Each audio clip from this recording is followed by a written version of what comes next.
Let's talk about something called VAPT. Now, it sounds technical, I know, but it's one of the most important concepts in cybersecurity today. And honestly, in our crazy digital world, being proactive like this isn't just a good idea. It's about survival. Okay, let's just jump right in with a pretty shocking number. Verizon's big data breach report found that over 60% of breaches happened because of known vulnerabilities. We're not talking about some super secret Mission Impossible style hack here. We're talking about security holes that were already discovered and just never got fixed. So you gotta ask, right? If we know about these problems, why on earth does this keep happening? It points to this huge gaping hole between knowing you have a weakness and, actually doing something about it. And that's really the heart of the matter, what we call the unpatched vulnerability problem. It's kind of like the silent killer of cybersecurity, where the things that take you down are often the ones hiding in plain sight. We tend to think of hackers as these evil geniuses, right? But the truth is, it's often way simpler, and frankly, a lot more worrying. An attacker doesn't need to be a genius, they just need to find that one little thing you overlooked, that one piece of software you forgot to update. So the big question is, how do you systematically find those little mistakes before the bad guys do? Well, that's exactly where VAPT comes into play. This is what we mean by being proactive. VAPT. It stands for Vulnerability Assessment and Penetration Testing. It's basically a 1-2 punch. It doesn't just make a list of potential problems, it goes a step further and actually tries to break in to see if those problems are real. That way, you know what to fix first based on what's truly risky. So why is this such a game changer? Well, for one, you find the holes before the hackers do. Simple as that. It also cuts through all the noise from endless security alerts and tells you what's actually dangerous. Plus, if you handle payments, deal with personal data under GDPR, or work in healthcare, this stuff isn't just a good idea. It's often required. Bottom line, it stops those big headline-grabbing breaches that can absolutely wreck a company. To really get what VAPT is all about, you have to understand that it's two different things working together. Think of it as two halves of a whole.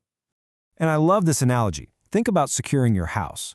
The first part, the vulnerability assessment, that's you walking around and checking every single door and window, making sure they're locked. It's a wide general check. But the second part, the penetration test, that's when you actually hire a professional to try and break in, to really see if your locks are any good. Let's break that down a bit more. The vulnerability assessment, or VA, is usually automated. It's broad and fast, scanning for all the usual suspects. But the penetration test, the PT, is manual. This is where an ethical hacker gets hands-on, thinking like a real attacker. So the VA gives you a big list of maybes, while the PT gives you solid proof of, yes, this is a real problem, and here's how bad it could be. Okay, so we've covered the what and the why. Now let's get into the how. What does this process actually look like in the real world? It's a really structured process. First up is scoping. You basically define the battlefield, deciding what's inbounds for the test. Then comes the automated scanning, which casts a wide net. After that, the manual testers go deep to find the tricky stuff the scanners miss. Once all that's done, you get a detailed report that's your roadmap for fixing things. And finally, after you've made the fixes, they'll do a rescan to make sure the holes are actually plugged. So that automated scanning part, it's awesome for finding the usual suspects. Things like the OWASP Top 10, which is basically the most wanted list for web security flaws, or known issues called CVEs. It's like a quick way to find all the easy targets, all that low-hanging fruit. But here's the thing, and this is super important. If you only rely on those automated scans, you're still vulnerable. Why? Because the really clever attacks, the ones that do the most damage, they often exploit flaws that are totally unique to your system, things a generic scanner just can't see.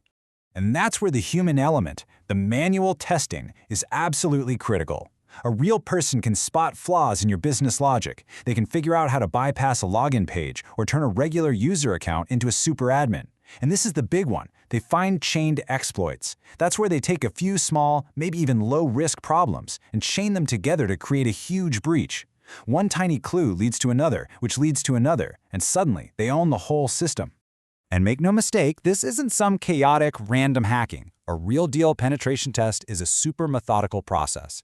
These ethical hackers have a playbook. They do their recon, they test for vulnerabilities, they try to exploit them, and then they report everything. It's all designed to be thorough and find the things that really matter. Okay, so after all that testing, you get to what might be the most valuable part of the whole thing, the report. And look, a bad report is just a giant, confusing list of problems. But a good report, that's your battle plan. It's a clear roadmap for your team to make things better. So what does a great report look like? Well, it's got a simple summary up top that even the CEO can understand. It has actual proof, screenshots, code snippets that show exactly how they broke in. It gives you clear, custom advice on how to fix things, and it scores the risk based not just on how nerdy and technical the flaw is, but on what it could actually do to your business. So let's zoom out for a second. When you put all these pieces together, VAPT isn't just a task you do. It's a whole different way of thinking about security. It's all about shifting your mindset. You stop being reactive, waiting for something bad to happen and then scrambling to fix it. Instead, you become proactive. You actively go looking for your own weaknesses and you fix them before anyone else can find them. It's the difference between being a sitting duck and being a fortress. So, I'll leave you with this one question to chew on. When you think about your own security, are you just locking the doors you know about, or are you actually going out and rattling the doorknobs, testing the locks to make sure they'll hold up when someone really tries to get in?